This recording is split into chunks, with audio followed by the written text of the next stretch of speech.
Assalamualaikum warahmatullahi wabarakatuh. Waalaikumsalam warahmatullahi wabarakatuh. Alhamdulillahilladzi ja'ala Ramadhana syahra as-siyama lil mu'minin. Wassalatu wassalamu ala asyrafil anbiya'i wal mursalin Sayyidina wa maulana Muhammadin wa ala alihi wa ashabihil mujahidin at-tahirin, amma ba'du.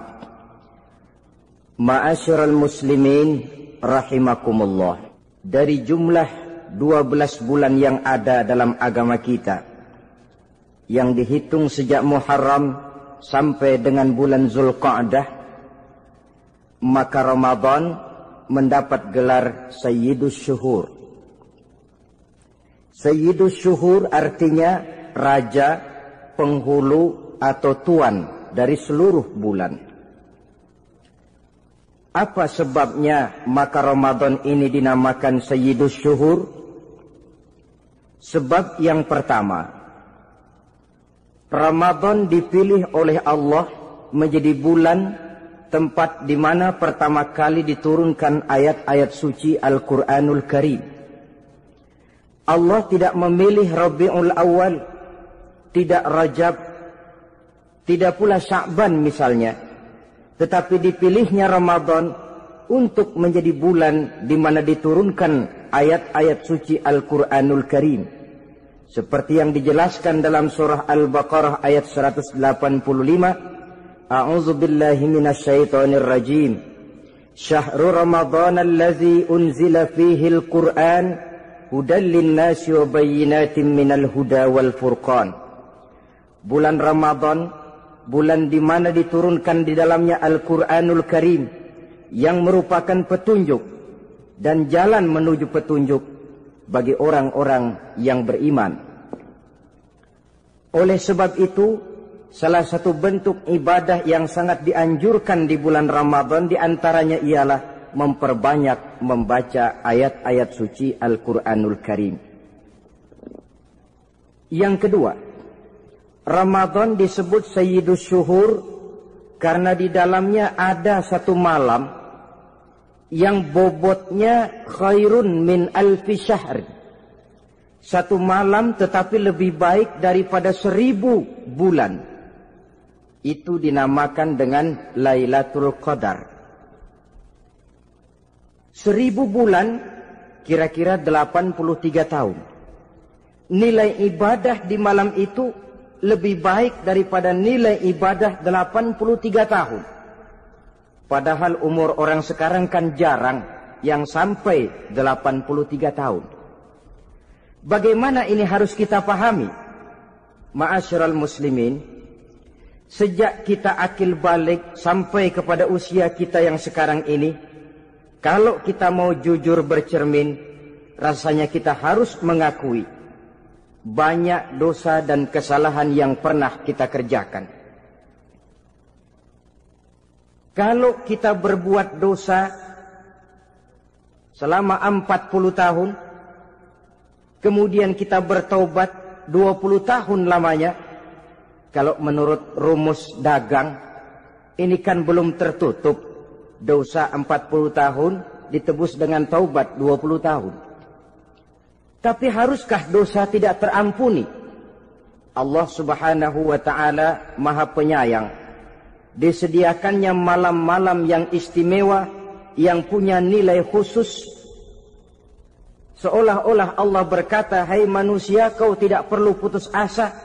Bagaimanapun banyak dosa kau lakukan, bagaimanapun banyak kesalahan kau kerjakan, nih, aku sediakan satu malam khairun min alfi syahrin. Lebih baik daripada 1000 bulan yang disebut dengan Lailatul Qadar. Kapan sih Lailatul Qadar itu? Menurut Al-Imamul Ghazali, Lailatul Qadar itu adanya pada 10 hari yang akhir di bulan Ramadan, terutama pada malam-malam ganjil. Malam 21, 23, 25, 27, dan 29. Tapi orang yang ingin menemukan Lailatul Qadar, dia harus sudah berjaga sejak awal Ramadan. Jadi nggak boleh pakai ilmu ngincer. Tahu ilmu ngincer?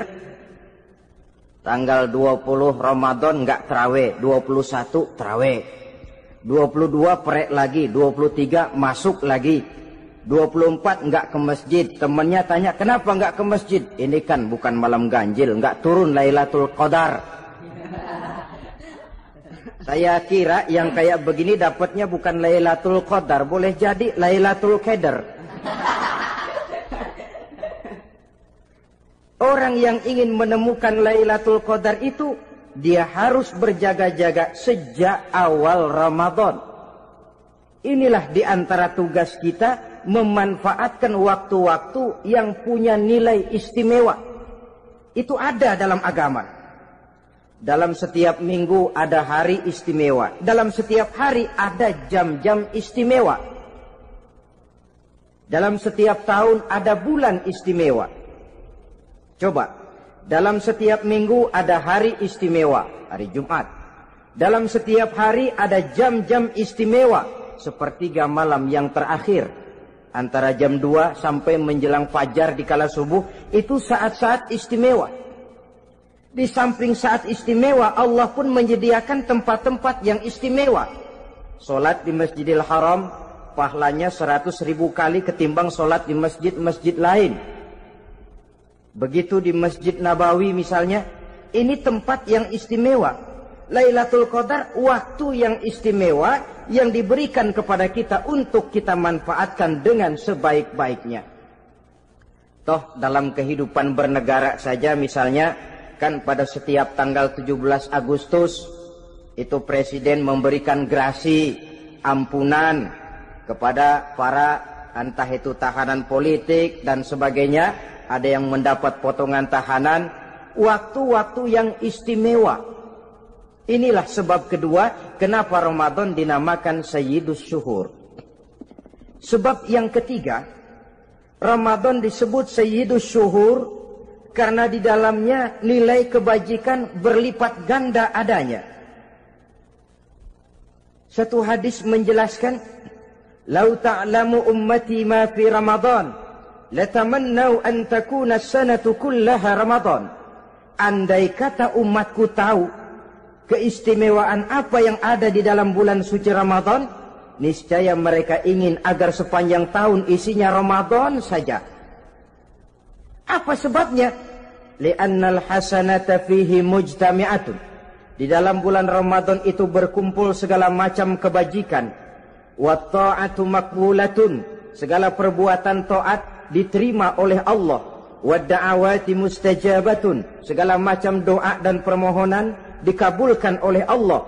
Wa dzunuba maghfuratun. Dan segala macam dosa diampuni oleh Allah Subhanahu wa ta'ala.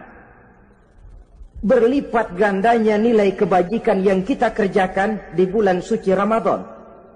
Itu sebabnya seorang muslim dalam menyambut bulan suci Ramadan penuh dengan sikap kegembiraan. Kata baginda Nabi, "Man fariha bidukhuli Ramadan, haramallahu jasadahu 'alan niran." Siapa orang yang gembira dengan datangnya bulan suci Ramadan, Allah haramkan badannya dari api neraka. Gembira menyambut Ramadan artinya bagaimana? Apa Ramadan datang terus bakar petasan? Bukan. Pukul beduk? Bukan. Apa gunanya pukul beduk kalau nggak puasa? Apa gunanya bakar mercon kalau tidak melaksanakan ibadah di bulan suci Ramadan? Gembira menyambut datangnya Ramadan dalam arti mempersiapkan diri untuk melaksanakan ibadah dengan sebaik-baiknya di bulan suci Ramadan ini. Ma'asyiral muslimin rahimakumullah. Yang terakhir, kenapa Ramadan disebut Sayyidus Syuhur? Karena di dalam bulan suci Ramadan ada perintah melaksanakan ibadah puasa. Apa istimewanya ibadah puasa? Pertama, yang dipanggil untuk melaksanakan puasa itu iman. Ini panggilan istimewa. Allah menyatakan, Ya ayyuhalladzina amanu kutiba alaikumusiyam. Hai orang-orang yang beriman, diwajibkan atas kamu berpuasa. Iman yang dipanggil untuk melaksanakan ibadah puasa. Contoh, satu hari di depan rumah kita lewat tukang pepaya, tukang duku, tukang duren. Kita panggil satu tukang pepaya. Bang, pepaya, berhenti dulu sebentar. Kira-kira yang merasa tukang pepaya berhenti enggak? Berhenti. Ini tukang duku sama tukang duren berhenti enggak? Tidak. Tentu tidak berhenti karena tidak dipanggil. Ini Ramadan yang dipanggil orang-orang beriman. Hai orang-orang yang beriman, berhenti dulu sebentar. Berhenti apa? Berhenti makan di waktu siang, berhenti minum di waktu siang. Yang merasa beriman, berhenti. Yang tidak beriman, langsung. Biar Ramadan siang-siang makan jalan terus, ngerokok, ngelepus terus. Kenapa? Tidak beriman, tidak merasa terpanggil oleh ayat tadi. Sekarang tukang pepaya lewat di depan rumah. Kita panggil, bang pepaya berhenti dulu. Dia dengar tapi nggak mau berhenti. Apa kita bilang? Kang pepaya budak. Dipanggil nggak mau berhenti. Ini ada orang ngaku beriman kepada Allah. Ramadan dipanggil disuruh berhenti makan siang. Nggak berhenti juga. Mukmin budak. Disuruh berhenti minum di waktu siang, nggak berhenti juga, mukmin budak. Ini istimewanya puasa. Panggilan difokuskan kepada iman. Hai orang-orang yang beriman. Allah tidak bilang hai orang-orang yang sudah masuk Islam. Tidak. Ya ayyuhallazina aslamu. Tidak. Ya ayyuhallazina amanu yang dipanggil. Hai orang-orang yang beriman. Nilai nurani yang paling dalam itu yang dipanggil melaksanakan ibadah puasa. Lalu orang beriman yang bagaimana yang wajib puasa? Pertama, dia sudah balik. Yang kedua, berakal sehat. Yang ketiga, dia mampu berpuasa. Orang beriman macam ini, balik, berakal sehat, mampu melaksanakan puasa. Kalau cukup syarat ini, dia wajib puasa. Kurang syarat, tidak wajib puasa. Jadi kalau di bulan Ramadan ada teman kita tidak puasa, jangan heran barangkali syaratnya kurang. Cukup dalam hati saja, ini orang kurang syarat. Makanya nggak puasa. Pak, itu teman saya kok nggak puasa? Nggak puasa, nggak puasa. Dia bukan orang beriman kali ah. Orang yang tidak beriman itu tidak wajib puasa. Beriman kok Pak? Iman, tapi nggak puasa, nggak puasa. Belum balik kali ah. Belum balik, cuma badan doang gede. Bongsor kali itu. Belum balik. Sudah kok Pak, sudah balik, sudah. Tapi nggak puasa, enggak. Gila kali dia ah. Gila kali sebab orang yang tidak berakal itu tidak wajib puasa. Waras Pak, dia tidak gila, tidak. Barangkali dia tidak mampu melaksanakan puasa karena terkena uzur syar'i. Ini keistimewaan puasa yang pertama yang dipanggil melaksanakannya iman. Keistimewaan yang kedua, oleh karena yang dipanggil iman, maka puasa dinamakan ibadah sirriyah. Ibadah rahasia. Kalau kita sembahyang, orang lihat kan? Lihat enggak? Lihat. Kita bayar zakat, orang tahu. Kita pergi haji, apalagi pergi haji, sekampung nganterin. Tapi kita puasa atau tidak puasa, yang tahu kan cuma kita dan Allah saja. Pura-pura sedekah, nggak bisa. Pura-pura sholat, ketahuan. Gerakannya mesti canggung. Pura-pura pergi haji, kemana perginya? Tapi pura-pura puasa, gampang. Namanya ibadah sirriyah. Bulan puasa, jam 8 pagi, makan. Keluar rumah, bibir lap yang kering. Jalan lemesin dikit. Ada angin, belaga miring.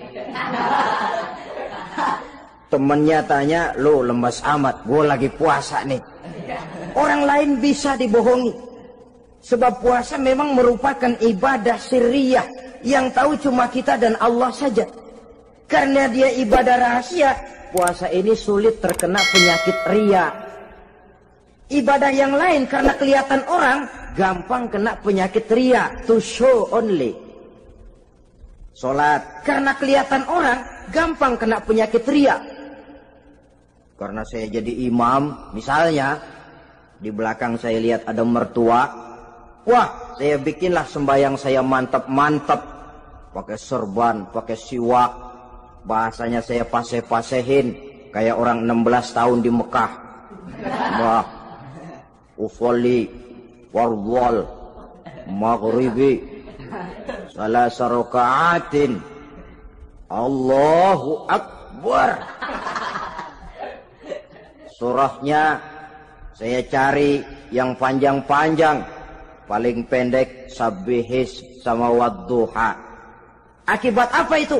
Riya, di belakang ada calon mertua. Tapi kalau sholat sendirian dalam kamar, boro-boro pakai serban dan siwak, kadang-kadang kaos kutang saja cukup. Surahnya jangan sabbih sampai wadduha, langganannya inna a'toinakal kautsar sama qul huwallahu ahad. Karena sholat terlihat orang, mudah kena penyakit riya. Sedekah pun begitu. Mulanya niatnya cuma mau sedekah 5.000, karena ada orang yang disedekahsegani naik 10.000, yang 5.000 sudah karena orang. Jadi ibadah yang lain itu mudah terkena riya, tapi juga mudah dinilai orang. Kita bisa saja bilang, itu orang sholatnya khusyuk ya. Kenapa? Kelihatan dari gerakannya. Itu orang hajinya mabrur ya. Kenapa? Kelihatan dari tingkah lakunya setelah pulang haji. Itu orang sedekahnya berani ya. Kenapa? Ketahuan dari jumlahnya. Ibadah yang lain bisa dinilai, tapi puasa nggak bisa dinilai. Itu orang puasanya mantap bener ya. Kenapa? Beludah melulu. Itu bukan ukuran. Itulah sebabnya dia dinamakan ibadah sirriyah, ibadah yang abstrak, yang tahu cuma si pelaksana dan Allah saja. Ini keistimewaan puasa yang kedua.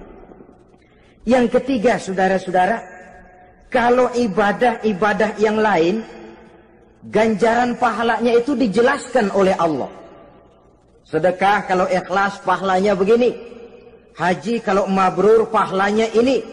Sembahyang berjamaah pahalanya ini. Untuk puasa tidak. Puasa Allah cuma bilang as-siyamu li wa ana ajzi bihi. Puasa adalah untukku, aku yang akan membalasnya. Berapa besar balasannya tidak dijelaskan oleh Allah. Apa artinya ini? Kalau saudara kerja, mandor bilang, sampean kerja sama saya, gaji 1 hari 5.000. Ketahuan kan, sehari 5.000. Kita bisa kong kalingkong, ada mandor rajin, nggak ada mandor kendor. Pokoknya sehari 5.000. Tapi kalau mandor cuma bilang, kau kerja sama aku, soal gajimu nanti aku yang atur. Tidak dijelaskan berapanya, nanti aku yang atur. Ini kan mestinya kita kerja hati-hati. Sebab apa? Mungkin gaji kita lebih besar dari jumlah 5.000 kalau kerjaan memuaskan. Mungkin tidak digaji sama sekali kalau kerjaan berantakan.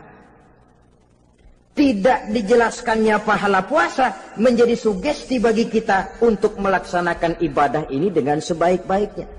Mungkin gaji sangat besar, mungkin tidak digaji sama sekali. Sebab kata Nabi, kam min shaimin laisa lahu min siyamihi illa al-ju' wal 'atsh. Berapa banyak orang puasa, dia tidak memperoleh apa-apa dari puasanya kecuali lapar dan haus saja. Puasa sah, kewajiban gugur, nilai 0. Tidak dapat apa-apa kecuali lapar dan haus.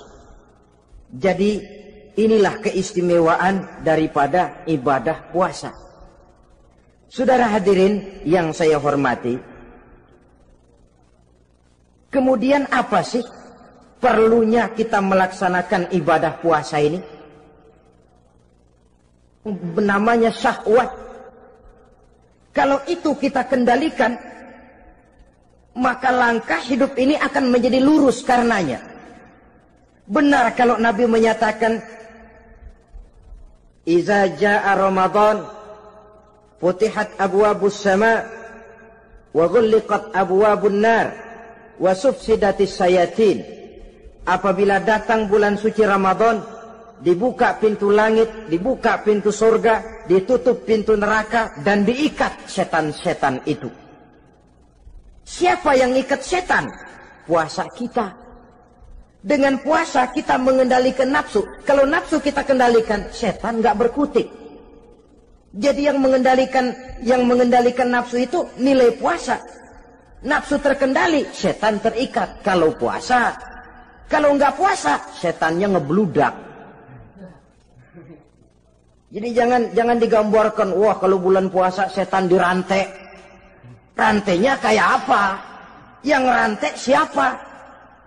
Arti setan diikat di sini ialah nafsu dikendalikan. Dengan apa? Mengatur makan dan minum. Puasa kan sebenarnya logikanya mengatur perpindahan waktu makan dan minum saja. Apabila perut besar ini teratur demikian rupa, syahwat tidak menggelegak, dia terkendali. Dengan hidup pandai mengendalikan nafsu, iblis tidak berdaya dan tidak berkutik. Ma'asyiral muslimin rahimakumullah, Nabi bersabda, "La yu'minu ahadukum hatta takuna hawahu taba'an lima ji'tu bih." Belum sempurna iman kamu kalau nafsumu belum ikut apa yang aku bawa. Yang dibawa Nabi tidak lain daripada syariat, termasuk di dalamnya pelaksanaan ibadah puasa. Karena itu saya pesan kepada seluruhnya, jangan kalau puasa kayak orang ngancem. Siang bisa mengendalikan nafsu, tapi begitu maghrib berbunyi, nafsu sudah tidak terkendalikan lagi. Itu namanya puasa orang ngancem. Kayaknya, biarin siang gua tahan, ntar lo maghrib. Begitu maghrib berbunyi, sudah macam bendungan pecah. Semua isi meja pindah ke perut.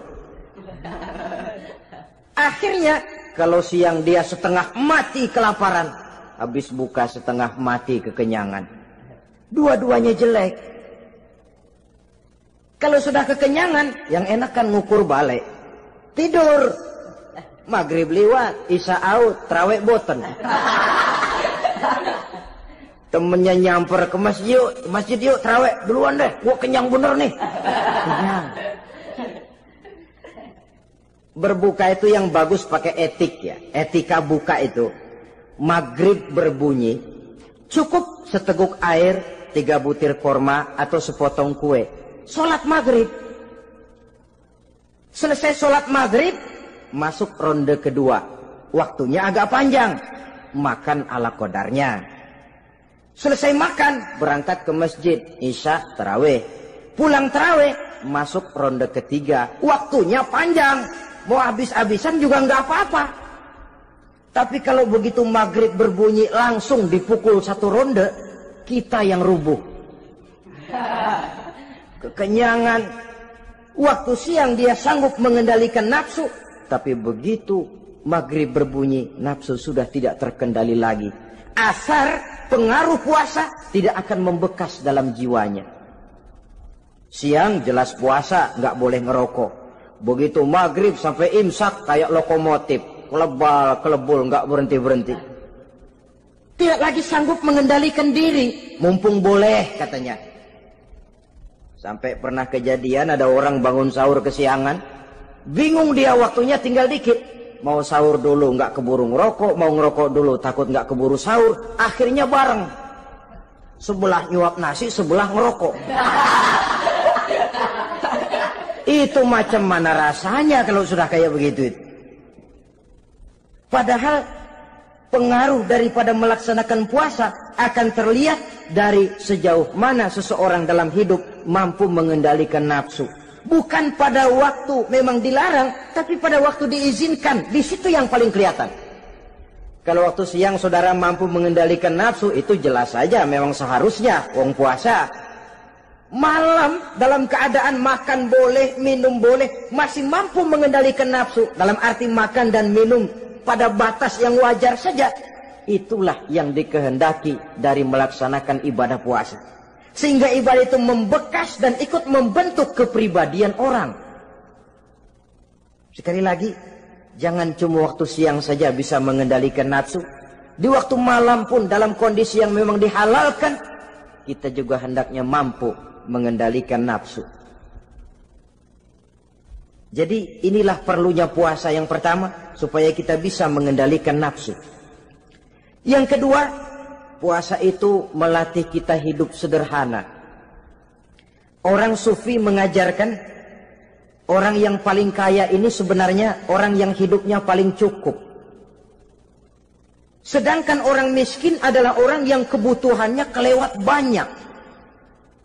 Maka yang paling kaya, bahkan yang maha kaya, itu sebenarnya cuma Allah. Sebab apa? Dia nggak perlu apa-apa. Makin banyak keperluan kita, makin miskin kita.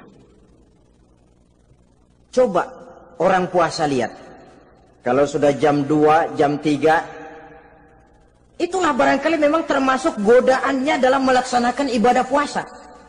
Kalau jam 1 siang, jam 2 siang, jangankan makanan enak, nangka busuk kita lihat legit. Barangkali cobaan di dalam melaksanakan ibadah puasa. Tapi kalau sudah maghrib berbunyi, berbuka kita, kena seteguk air, sepotong roti, 3 butir korma, kenyang rasanya. Kemana keinginan yang tadi begitu menggebu-gebu? Oh, bisikan nafsu rupanya itu. Makin dalam kita merenung, makin sampai kita kepada bentuk kesederhanaan di dalam hidup ini. Puasa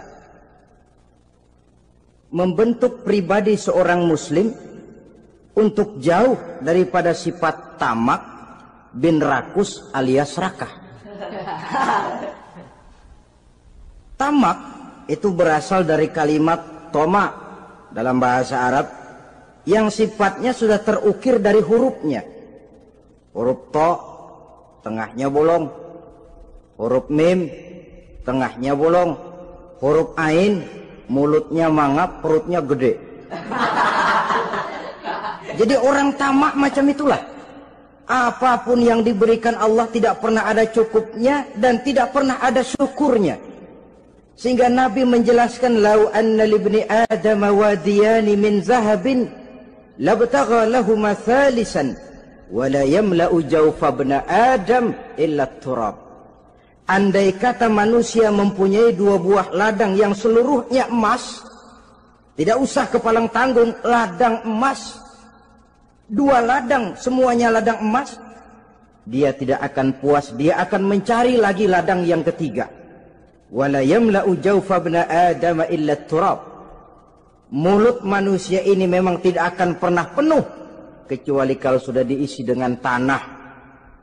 Kapan diisi dengan tanah? Kalau sudah menghadap ke arah kiblat di liang lahat, nah itu baru mulut udah nggak ngerawil, diam, tenang, kalem, diisi dengan tanah. Dengan demikian kita lihat bahwa puasa makin kita hayati, makin dekat kita kepada kesederhanaan di dalam kehidupan ini. Islam tidak melarang orang untuk kaya, untuk punya harta. Yang dilarang ialah sifat rakus, serakah, dan tamak. Karena ini akan membuat orang melakukan segala macam cara, ingkar kepada nikmat Allah, tidak pandai bersyukur, pandangan matanya selalu diarahkan ke atas. Dikala hidupnya sudah serba cukup, dia masih merasa kurang. Sebab itu dia selalu kurang. Dia sudah kaya tapi masih merasa miskin saja, maka hidupnya pun miskin terus. Saudara-saudara ma'asyiral muslimin, ini hikmah yang kedua kenapa kita perlu puasa. Yang ketiga, puasa itu melatih kita cinta kepada fakir miskin, orang-orang yang tidak mampu, yang memerlukan pertolongan. Bagaimana caranya? Dunia pendidikan berkata bahwa pendidikan akan lebih berhasil kalau bersifat audiovisual. Mengajar anak berenang, bawa ke kolam. Mengajar anak naik sepeda, berikan sepedanya. Mengajar orang cinta fakir miskin, rasakan apa yang dirasakan oleh fakir miskin. Apa itu? Lapar, haus. Kan nggak bisa ngajarin anak berenang teori saja.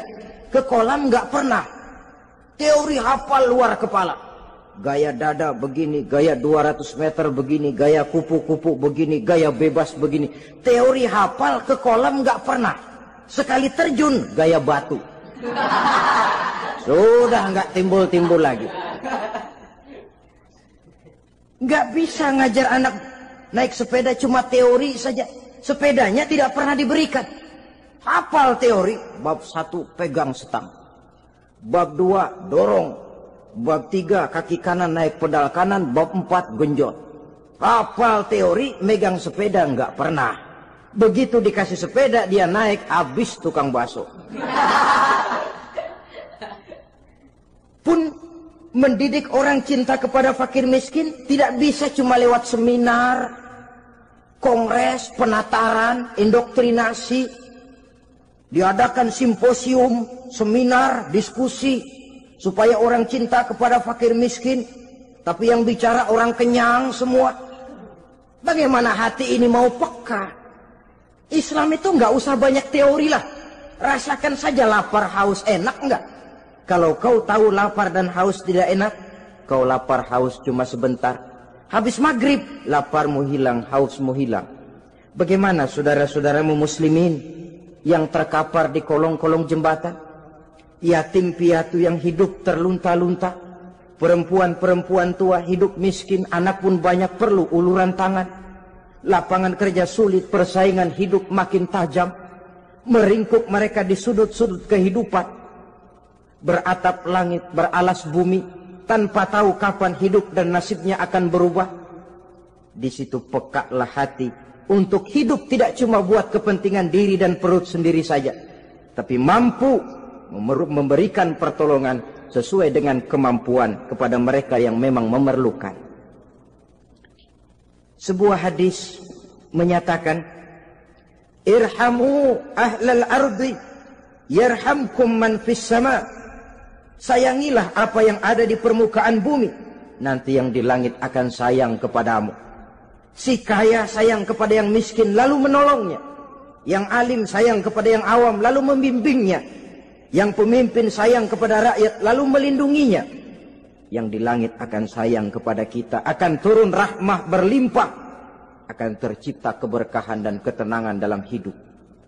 Tapi kalau sebaliknya, yang kaya malah nyantap yang miskin, yang pemimpin malah menggilas yang rakyat, yang alim malah membodoh-bodohi orang yang memang sudah bodoh, akan terwujudlah malapetaka. Bukan rahmah yang turun dari langit, tapi azab akan menimpa kita semua. Orang yang menghayati lapar, menghayati haus, akan timbul kepekaan sosial. Hidup tidak cuma untuk diri sendiri saja, tapi mampu melihat lingkungannya. Yang keempat, kita perlu puasa untuk menumbuhkan sifat jujur dan disiplin.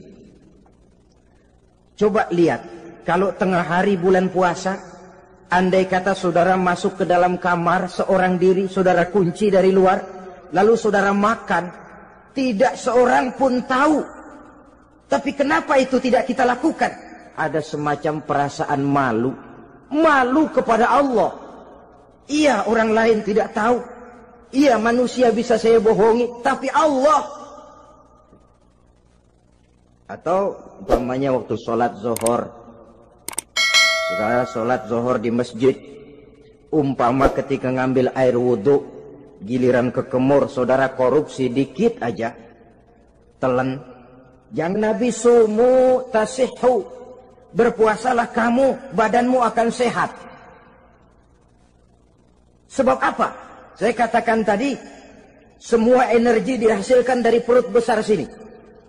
Itu makanan yang kita makan, mulai dari keju sampai singkong, mulai dari hamburger sampai combro, masuk perut besar, digiling, lalu ditransfer ke seluruh tubuh oleh perut besar ini. Mekanisme kerjanya persis pabrik besar yang kalau kita hayati, Allahu Akbar, Fatabarakallah ahsanul khaliqin. Ini tangan supaya kuat kerja perlu vitamin apa? Kirim ke tangan. Mata supaya awas perlu vitamin apa? Kirim ke mata. Bibir supaya nggak pecah perlu vitamin apa? Kirim ke bibir. Oleh perut besar ditransfer ke seluruh tubuh. Sisanya yang nggak perlu keluar jalan belakang. Kalau perut besar ini terus-menerus bekerja, ibarat mesin diporsir, dia akan cepat rusak. Maka datang bulan Ramadan, perut besar itu jangan terlalu diporsir. Diberikan tenggang waktu istirahat. Sehingga Nabi memberikan jaminan sumu tasihhu. Berpuasalah kamu, pasti kamu akan sehat.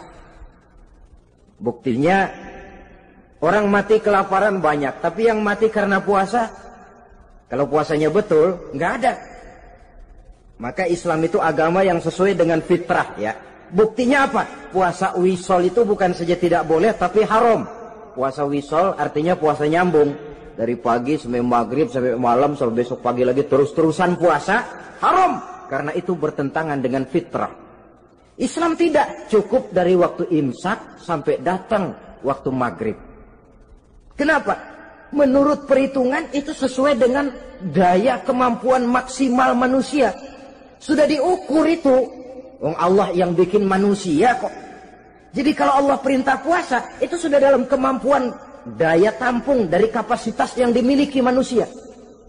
Orang mati kelaparan banyak, yang mati karena puasa nggak ada. Belum pernah saya dengar ada warta berita, sari berita-berita penting dalam siaran ini, gara-gara bulan puasa orang Islam pada mati. Nggak ada. Yang mati kelaparan banyak, tapi yang mati karena puasa tidak ada. Nabi menjamin sumu tasihhu. Berpuasalah kamu, pasti badanmu akan sehat. Ma'asyiral muslimin, kalau sudah tahu kita apa perlunya kita berpuasa, pembicaraan akan saya lanjutkan bagaimana seharusnya kita puasa. Puasa yang ideal itu yang bagaimana? Al-Imamul Ghazali menjelaskan, orang yang puasa itu ada 3 macam. Pertama, saumul awam. Puasanya orang kebanyakan. Orang macam ini merasa sudah puasa asal tidak makan, tidak minum. Puasa sudah. Pokoknya tidak makan, tidak minum, itulah puasa. Ini puasanya orang awam. Matanya tidak pernah puasa, kupingnya tidak puasa, kakinya tidak puasa, tangannya tidak puasa. Ini puasa orang awam, kebanyakan. Hasilnya tidak mustahil seperti yang dikatakan Nabi tadi. Berapa banyak orang puasa tidak mendapat apa-apa dari puasanya kecuali lapar dan haus. Puasa sah, kewajiban gugur, nilai 0. Kan rugi ibadah semacam itu. Sebab jangan lupa,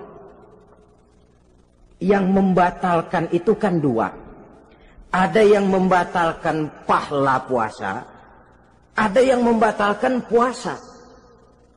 Bedanya apa? Kalau puasa batal, pahala jelas batal. Tapi kalau pahala yang batal, puasanya mungkin sah. Kewajibannya gugur, tapi pahala tidak ada. Kalau yang membatalkan puasa sih umumnya kita bisa jaga itu. Sebab apa? Masalahnya konkret, kelihatan. Apa yang membatalkan puasa? Misalnya makan dan minum yang disengaja walaupun sedikit. Batal. Sedikit tapi sengaja tidak mengenyangkan, batal. Mamanya pentol korek yang kecil itu. Sengaja telan waktu puasa, batal. Kan sedikit pak, nggak kenyang kok. Sengaja. Sengaja itu yang bikin batal. Tapi kalau tidak sengaja seperti lupa, itu tidak batal. Misalnya hari pertama puasa, habis sembahyang subuh tidur, bangun jam 8, lupa kebiasaan, langsung aja nyerbu ke dapur. Dapat sepiring setengah, ingat. Astagfirullah, lagi puasa, betul. Setelah ingat bagaimana? Yang masih ada di mulut keluarkan, berkemur, lanjutkan puasanya, sah. Perkara sepiring setengah yang udah kadang masuk bagaimana Pak? Itu rezeki. Lawang orang lupa. Lupa itu kan jenis yang ma'fu anhu. Jenis yang dimaafkan. Makan dan minum yang disengaja walaupun sedikit. Batal. Batal puasanya. Apalagi muntah yang disengaja. Batal puasa itu. Ukuran sengaja kan kita tahu. Apalagi hilang akal seperti gila atau pingsan, batal puasa. Apalagi hubungan suami istri di waktu siang secara sengaja, batal. Kalau sengaja, kalau nggak sengaja, enggak. Namanya nggak sengaja. Umpamanya, saya nggak sengaja Pak, tahu-tahu udah nyampe situ, gimana? Yang nggak batal, cuma begitu ingat, buru-buru selesai mandi, lanjutkan puasanya, sah. Jangan begitu ingat sih, ingat Pak puasa, cuman tanggung. Nah, ini tanggung ini yang bikin jadi batal. Dan jangan lupa, orang yang membatalkan puasa karena hubungan suami istri, dendanya paling berat. Seorang sahabat pernah lapor, halaktu ya Rasulullah. Ya Rasul, celaka saya. Ma ahlakah, apa yang bikin kamu celaka? Saya lagi puasa Ramadan ya Rasulullah, saya nggak tahan. Lalu, saya nyelonong sama istri saya. Pengantin baru ini rupanya. Nyelonong bagaimana? Ya nyelonong.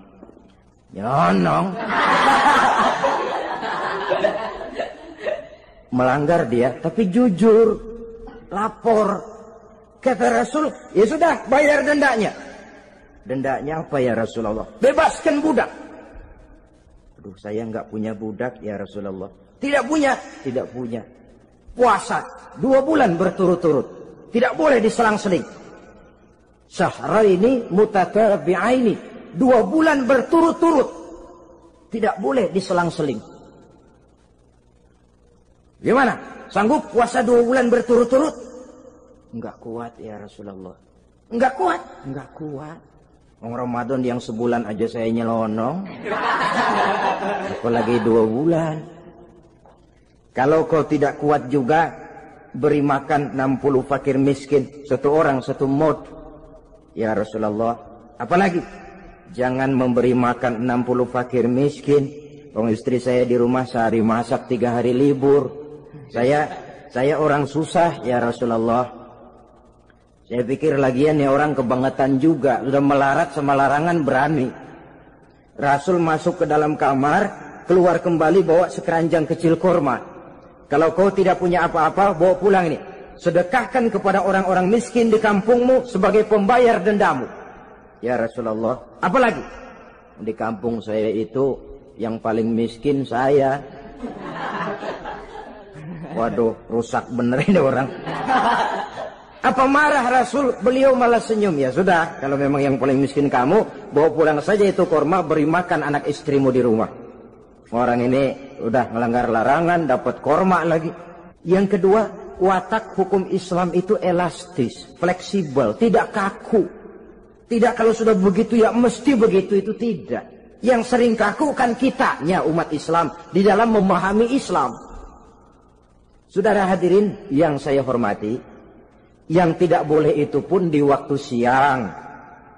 Kalau malam sejak maghrib sampai sebelum imsak, pada awal perintah puasa tidak boleh.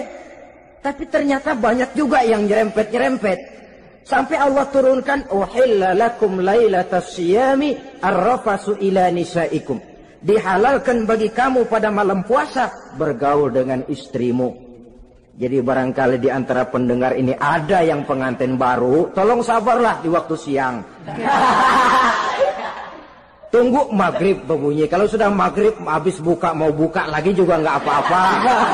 Terserah saja. Ini yang membatalkan puasa. Yang kita sulit mengontrol, yang membatalkan pahalanya. Apa misalnya? Ngomong-ngomongin orang. Puasa. Ngomongin orang jalan terus.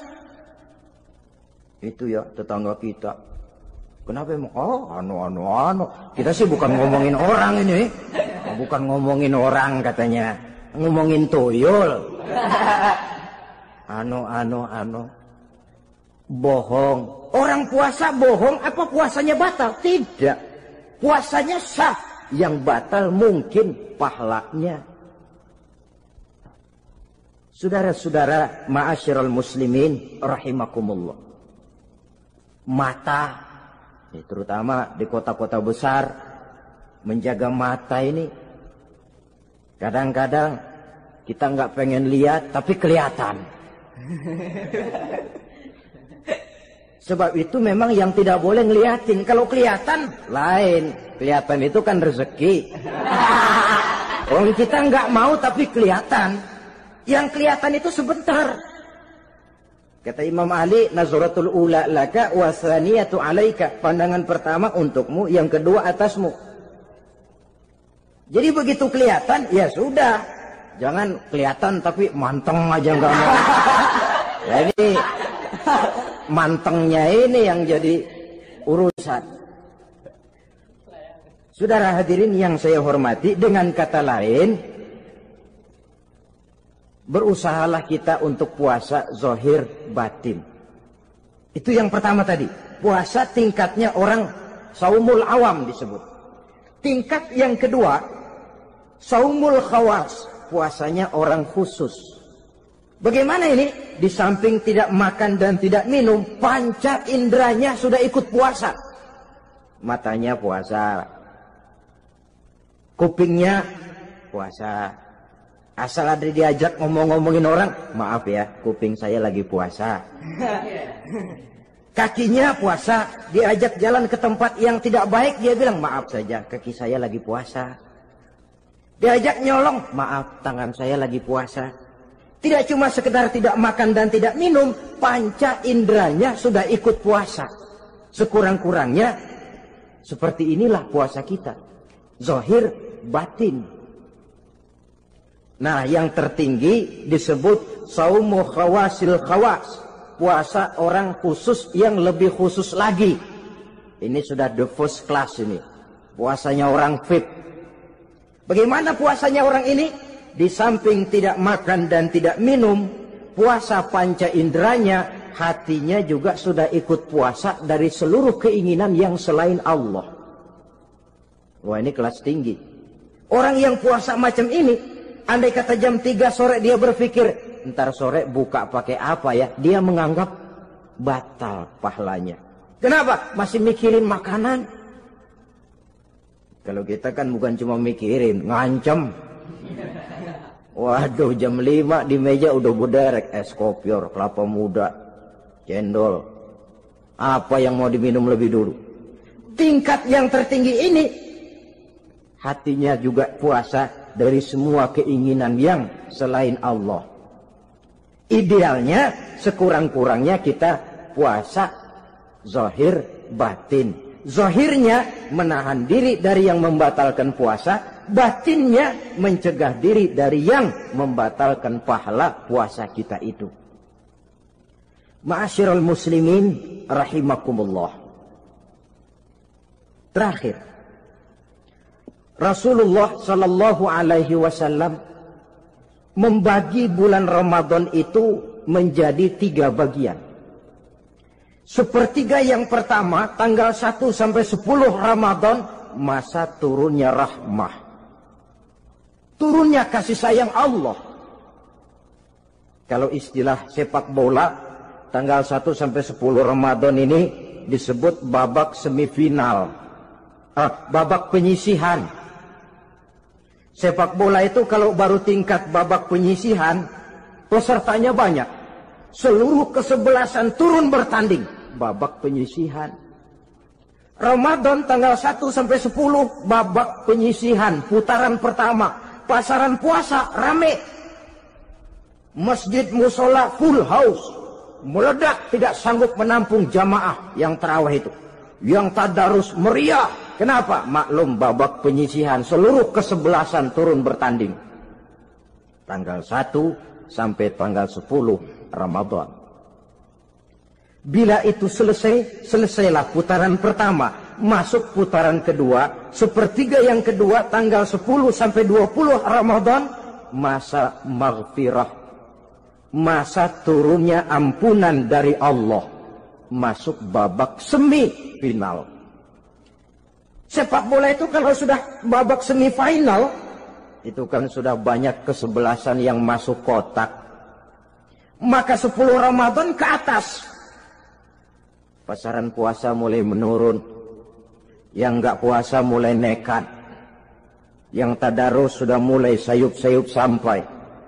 Sementara barisan orang sembahyang tarawih di masjid mulai mengalami kemajuan dengan pesatnya. Barisannya makin maju ke depan. Maklum, tidak semua kesebelasan tangguh. Ada yang sejak bertanding sudah berhitung. Kita sih bakalan kalah jelas, yang penting main aja dulu dah. Ada yang rajin ke masjid, motifnya lain. Ada karena ikut-ikutan teman, karena malu sama mertua, rajin terawih, karena nganterin, rajin terawih, bayangnya paling belakang berdua lagi. Malah ngeledek begitu imam waladolin, dia di belakang nyaut asik.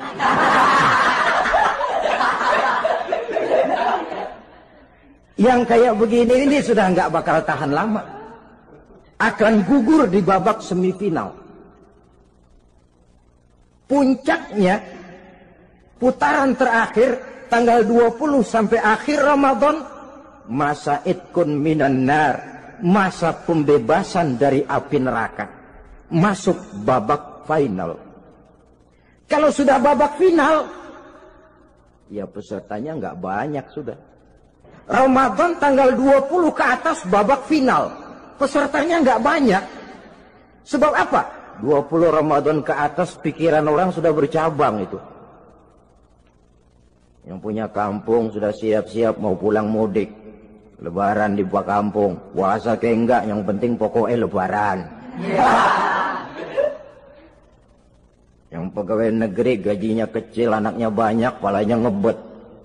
Yang belum punya sepatu, belum punya baju, macam-macam problem, sehingga konsentrasi ibadah menurun. Padahal Nabi sangat menganjurkan tingkatkan ibadah, la siyama fi ashril awakhir, lebih-lebih pada hari 10 yang akhir, tanggal 20 sampai akhir Ramadan.